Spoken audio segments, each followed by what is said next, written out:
if something tremendous happens in a particular program area where we've made a breakthrough, we've reached the millionth person, I think that story is worth telling. When it comes to donors as being a member of the audience that are receiving these, what makes them take action?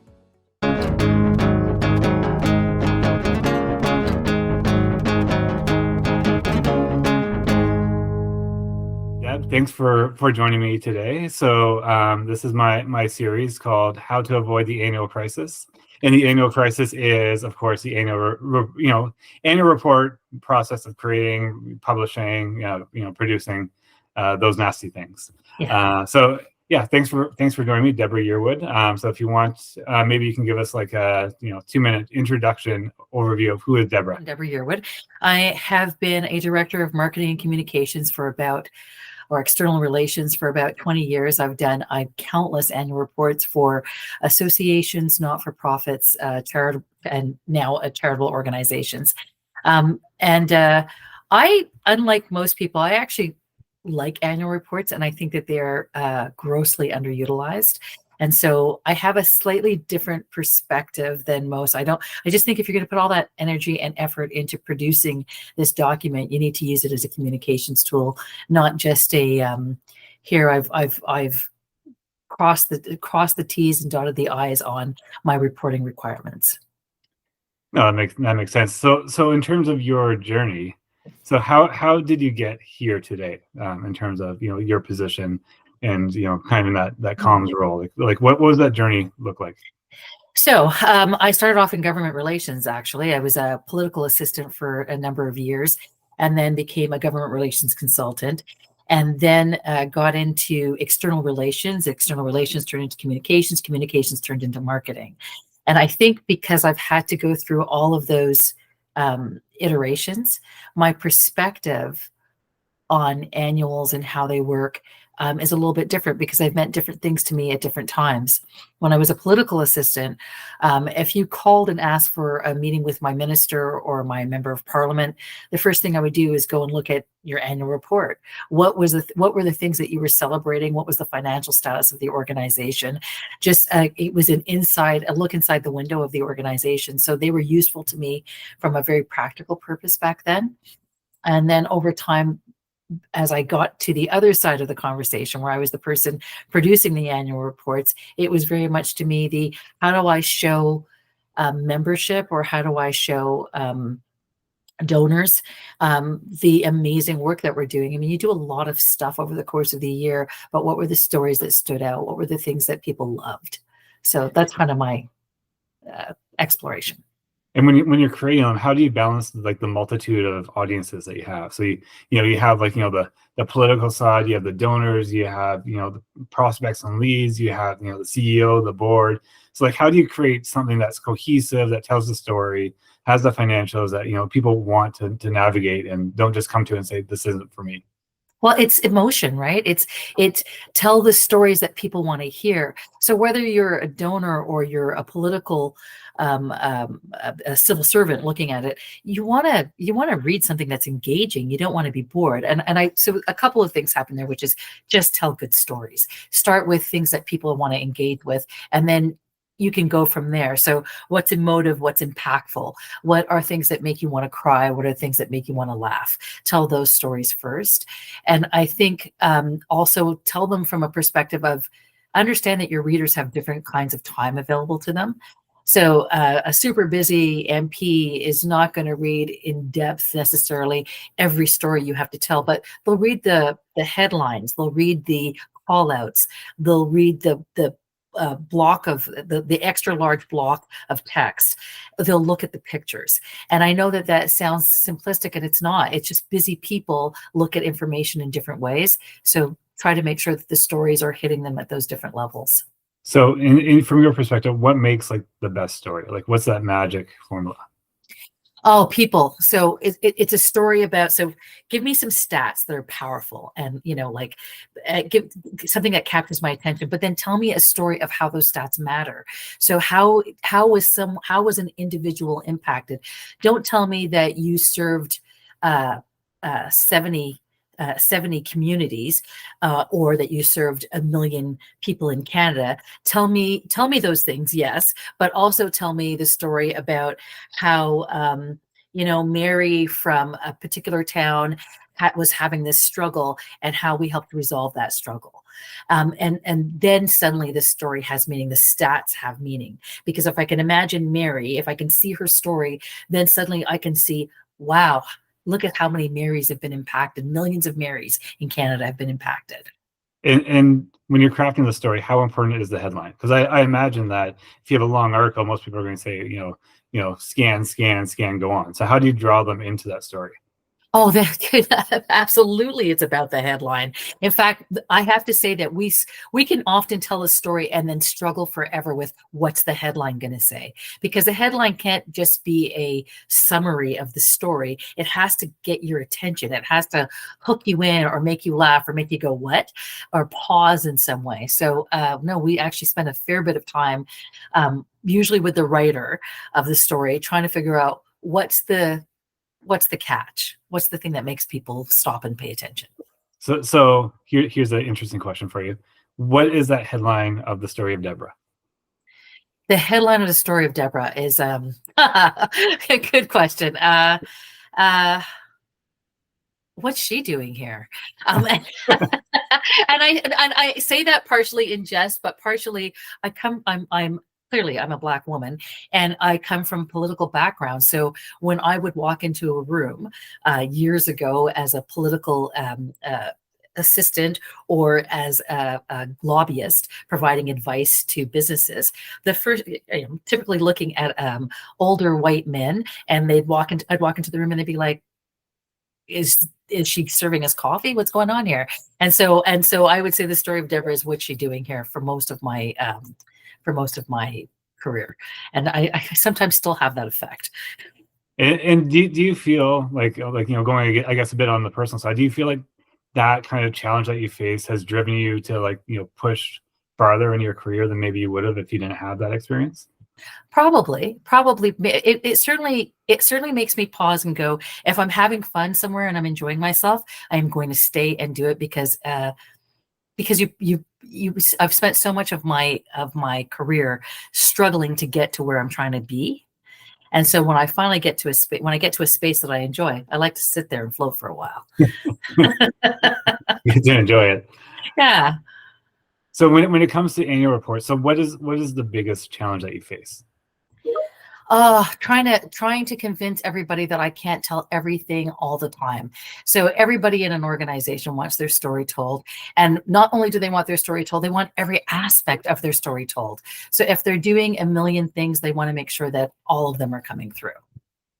And how do you kind of pick and choose? How do you have that battle of what gets in, what doesn't get in? Someone gives you a great story, how do you say we're going to take these ones and not these ones, or we're going to cut this part out? How do you handle that? In part, it's what story have we told in the past, right? So I don't want every annual report is telling the same stories over and over again. That's problematic. So I try to vary the stories based on what I've told in the past, but also what happened that was really significant this year. So if something tremendous happens in a particular program area where we've made a breakthrough, we've reached the millionth person, I think that story is worth telling, right? So I might pause in that. So it's really, you got to sort of take a news anchor perspective on it. So if I was a journalist, what story would I want to tell? If I was going through a newspaper, what stories were going to make me pause and make me think, oh, I didn't know that's something new that I'd come across, or, oh, that just was captivating. So it's really, what are the interesting stories that are happening? And do you do you prefer having a theme for each year?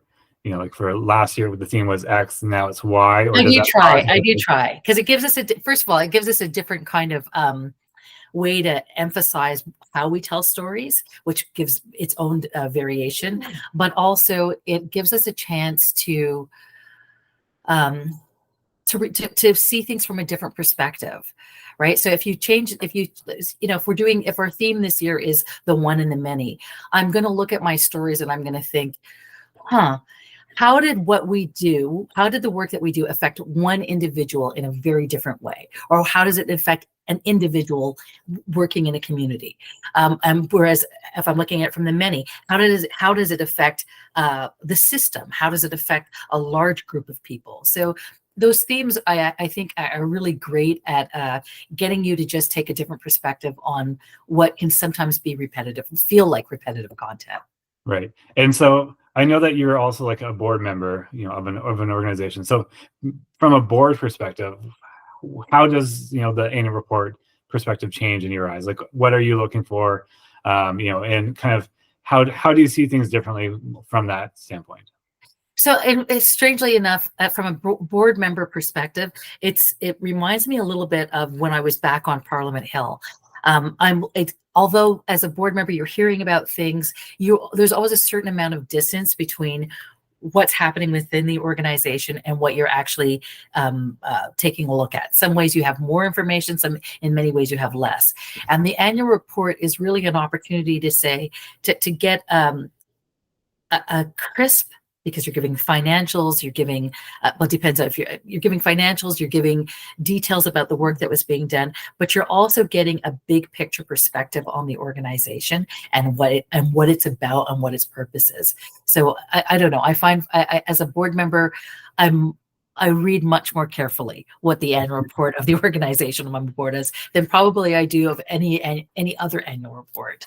And how does it influence like the way that you look at the CEO once you kind of read the report? Does it kind of give you that affirmation of yes, things are going the right path, or no, we need to come up with some ideas to make changes? Or as a board member, you're seeing the CEO all the time, so it's not going to give me additional insight. But as if I'm not a board member and I'm looking at an organization, absolutely, it gives me some insight into how is this organization being run, what are they accomplishing, what are their goals, what are their values. All of that I can pick up when I look at the annual report.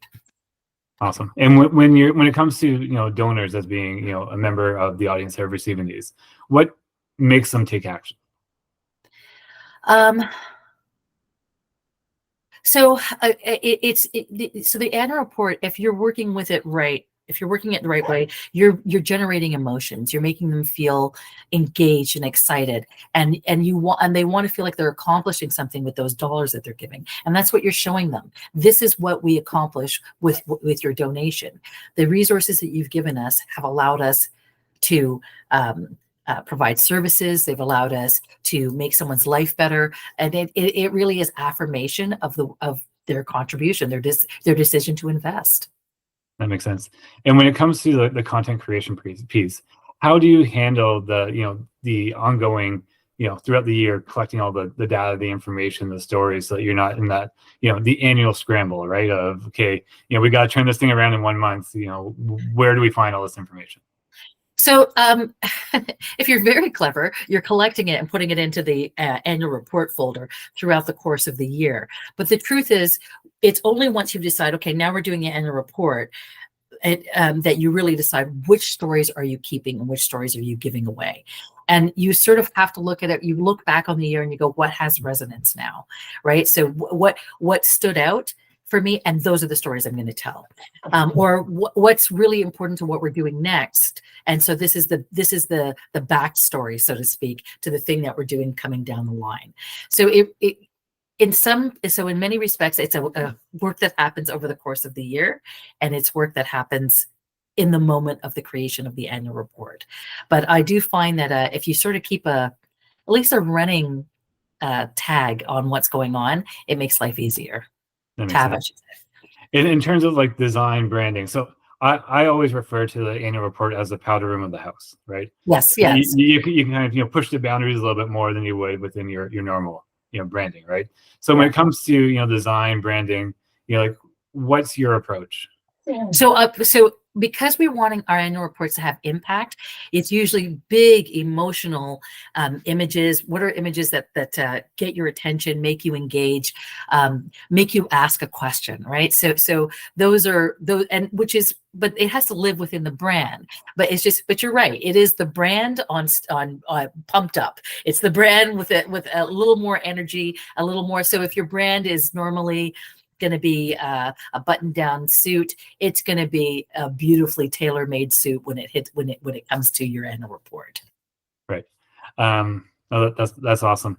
And what about like the CEO? So like from the content creation review process. So like what does the CEO care about, and how do you handle, them at the last minute sliding in saying, oh, here's something else we need to add in, and everything's already been laid out and designed. How does that It happens. Sometimes the CEO has, well, you don't also know what's going on. So the CEO may have had a meeting with an external party. It could be anyone, and came away and said, well, we really have to make sure that this is in the annual report. So then you have to scramble and make it happen. But what I try to do is engage the CEO right from the beginning, so they know what we're doing. We know what we're engaging with. They know what we're trying to manage. Hopefully by doing that, we reduce the likelihood of them being, hey, I want this story to show up, but it happens anyway. Usually for the CEO, again, it's big picture. They're trying to give an impression. They're trying to give a perspective and they want it to be a good one. Like no CEO wants the annual report to go out and tell the story of how they suck, right? It has to be a positive story. No, that makes sense. So I have this tradition, and it's a tradition because I've done it a couple of times now. So what I've done is I've given ChatGPT, our overlord, I've given it some prompts about kind of your bio and what we're talking about. And so ChatGPT gave me a list of questions, and it has a really good one that I want to ask you. Okay. So ChatGPT says, you specialize in relationship management. How do you leverage annual reports as a tool for strengthening stakeholder relationships? And what strategy have you found most effective? Okay, so how do I use it for strength? So what I try to do is whether we're talking about our community of the folks who operate in our sector, or we're talking about governments, we're trying to ensure that people understand that we're delivering on our commitments, that we are living up to our promises. And so what the annual report does for me is it says it has to tell the story of how we're doing it. It has to showcase we are walking the talk. So if we said that we were going to inspire, then I'm going to make sure that one of the stories in there is inspiring. Are we inquiring? Are we trying to figure out, are we trying to solve a problem? Then I'm going to talk about some of the research that we did and how that research is making a difference. So it's really, I guess it's a way of just showing up of how we're living up to expectation. Awesome. Well, thank you so much. It was great having you on for a chat, and yeah, I'd love to follow up with you in the future and see what you guys are up to, because it sounds like you're gonna have like great stories, and you kind of have that the formula figured out. So I'm gonna keep an eye on what you're doing. Thanks very much, Patrick. This was good fun. All right, thanks, Deb.